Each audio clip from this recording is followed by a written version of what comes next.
Welcome back to the MVP podcast, the People's Show, where we talk about the most valuable players in the world of sports.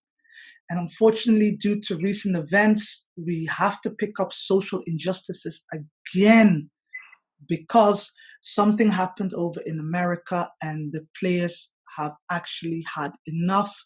And the Milwaukee Bucks yesterday refused to come out to their 6 o'clock game, and that's 6 o'clock UK time, refused to come out. Orlando Magic followed suit, and then the other four teams also followed suit. So all the games were cancelled. Wow, Naeem, wow. This I is know. less than 3 months. Yeah. Less than 3 months. That is insane. We did the Kyrie Irving podcast less than 3 months.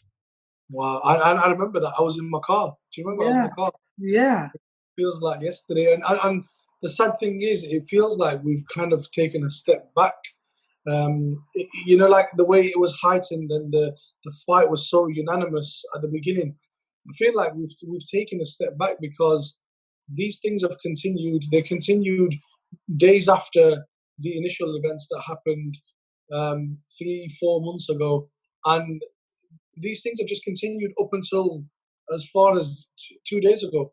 exactly. So we've taken a step back, sadly. Yeah, it's a horrible position to be in. And now that the games were currently as it stands, they are postponed. The Celtics and the Raptors were also yesterday considering boycotting game one of the second round of their series. Mm-hmm. What do you make of boycotting? So, like, it depends really on what this means. Like, what's the actual definition of this? Is it boycotting one game to kind of send a little message?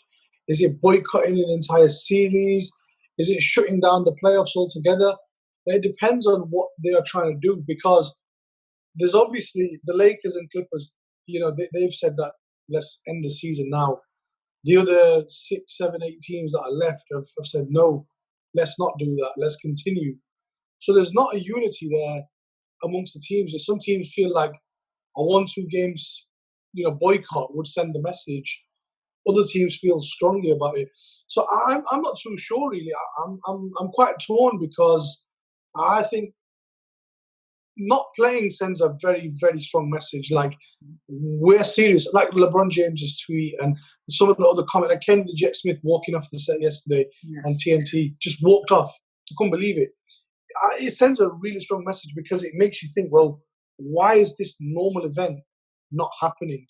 Yeah. It does send shockwaves through the brain a little bit. It makes you think. Do you know what? Just by my own reaction, and it's going to come over very hypocritical, because I said during the Kyrie Irving video how much I respected him and how much players should have followed suit. Because remember, he said they should just cancel the season altogether. Tariq was vehement and said, look, no, they just need to continue, and then they can continue speaking up about social injustices. So what did the NBA do? The NBA put words on the back of their shirts, which was, I'm a man, education, reform, like all statements. But Naeem, can we be honest? After how long did you become numb to those comments on the back of their shirts? Yeah, it became very normal. It's the odd time you see a different one. Like, I saw one in a different language. I don't know which player. It might have been Boban. Was it Boban? Yeah, all the Dallas Mavericks. Yeah, put their own language on the back. Yeah, and that was the first time in ages where I was like, okay, that's different. Yeah.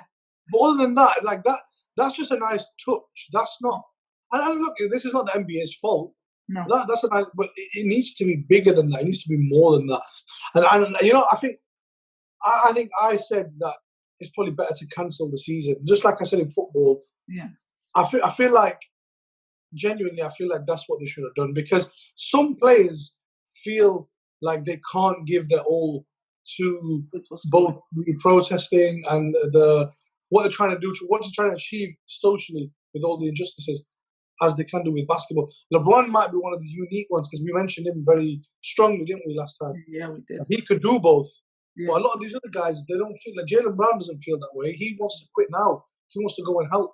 Yeah. There's a lot of people who feel that way. J.R. Smith, there's quite a few people.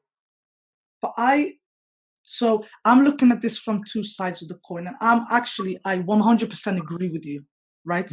That when it comes down to being able to put your best foot forward, that's really hard when you know what's going on in other cities and the riots. And what a lot of people don't realize is that these riots had actually been going on for the last 3 months. They actually never stopped, right? It's just escalated now because of recent events. But Draymond Green posted something that kind of opened my eyes up a little bit, which was, why is it that when the NBA players decided to say, or sports in general, decided to say we're going to cancel the season, why do you think that we have the most impact on social justices? We don't. We should cut off services that really, really affect people. And he mentioned, in particular, he mentioned Google and YouTube. He said, if Google and YouTube stood behind us, that is going to send such a strong message across the whole world. Why is it basketball? Why is it sports that has to sacrifice? And Draymond Green was on the corner of, we should continue to do what we're doing while we're playing, because we're always going to be on TV for a stretch of from 6 to 4 o'clock in the morning in England anyway. That's 10 hours where basketball is just on the screen for people to watch. But again, I go back to my previous point, which is I really did become numb to all of it.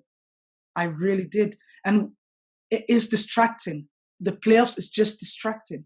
You can't help but get sucked into the drama of the playoffs, and you completely forget about everything that's going on. So I don't know if I 100% agree with Draymond, but I can't say 100% disagree with him either.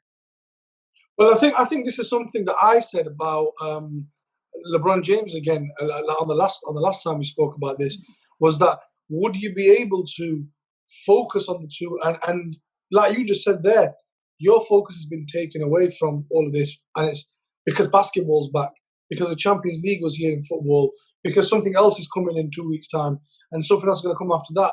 So the truth is, the basketball is a predominantly like black star league. Like the best players are all black, like majority of them, yeah, apart from one or two.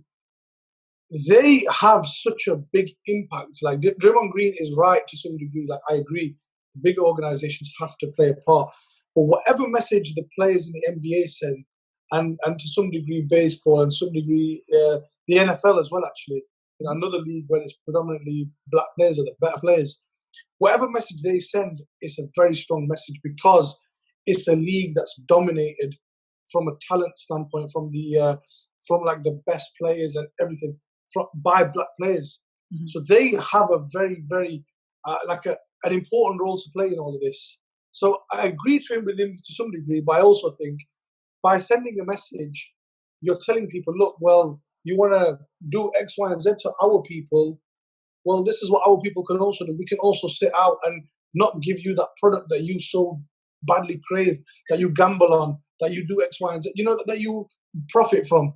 Yeah. So there's two sides to it, really. There's two sides to it. Sorry, I didn't mean to cut you off, but just by that, it really sounds like a double-edged sword, which is basketball players saying, look, okay, well, you want this so badly, we're not going to give it to you. But at the same time, it's going to affect our futures, because our pay will get affected in the long run. Next year's salary cap is going to be different. The year after that's going to be different. So really, and this is the first thing that you said, really, what is the plan? How do you even go forward with this? How can you even haphazardly, very quickly decide, okay, we're going to stop it, but then what? Or we're going to join the picket line, but then what? You guys were in the picket line 3 months ago. Yeah. Kyrie Irving, this is what Kyrie Irving was advocating for, which was, let's hurt them where it matters. Let's get them where it matters. Let's send letters. Let's send letters to governors and mayors and tell them what they need to do. Tell them that the police needs to be reformed or defunded, as a lot of the Americans are saying. But it's ugly. It's very... Everything that's going on over there is very, very ugly, and it's really sad. sadly, I think this is not going to be the last video that we do on this topic. I think because the way things are, the way things are set up, it looks like there's no end to this. Like we spoke about this a few months ago, and I think you was one of the first people, and there's a couple of people that I spoke to off camera, said that this was the most action, there's most involvement, activity from large groups, from the governments, from just people in general, and still, I don't feel like, and I'm ethnic. I'm not black, but I am an ethnic minority. I still feel like there's not enough steps taken forward, in my opinion. Like Black Lives Matters looks good on a T-shirt, but it looks good if you actually mean it. It looks good if you actually support it. It looks good if you actually are going to invest millions and millions and millions into supporting the causes, into trying to defund the police, into trying doing X, Y, and Z.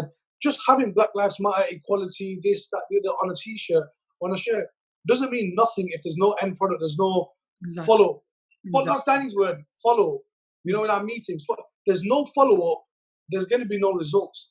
Because that's it seems like, and again, this is not a criticism of the NBA entirely, but it seems like we've put this message out there, and now we've done our part. It's someone else's turn. Mm-hmm. Now, man, when things get tough, you have to rally together. Everyone has to stand together. So, Kyrie Irving should be disappointed, because now if teams want to discontinue the season and cancel, well, then it's like, I told you so. Exactly. We could have made more change in these last 3 months with your billion followers and your 100 million followers and your money and this and that and everything else. You know what? You are 100% right. It's a double-edged sword. Really because is. All these revenues and everything that can go towards supporting it are going to get cut. But then at the same time, it's like if they don't play, you're just stuck. You're just stuck. You don't know what to do. That's why it's so disjointed. That's why there's no unity in the camp. That's why you have a situation where you had Kyrie and LeBron standing off of like, and this was before where Kyrie said stop, and LeBron's like, no, we need to continue. And now the Lakers and the Clippers, we need to stop. But clearly, the Dallas Mavericks, everybody else, Milwaukee Bucks and the Raptors, to say that they're going to continue, it's a shame. Anyway, I think we've gone over our time now. Naeem, thank you so much. This is on the morning, on the fly, and this is the second time where we've had to just come up and record a podcast on something that has happened. I think there's too much happening in sports now. It's getting a little bit ridiculous. But guys, thank you so much for watching. If you like the video, please like the video. And please, if you are not subscribed, subscribe. Ain't gonna hurt. And we drop fire content. And this is the second day in a row now where we've touched on a topic. So we're going hard. So thank you for watching. Peace. See you.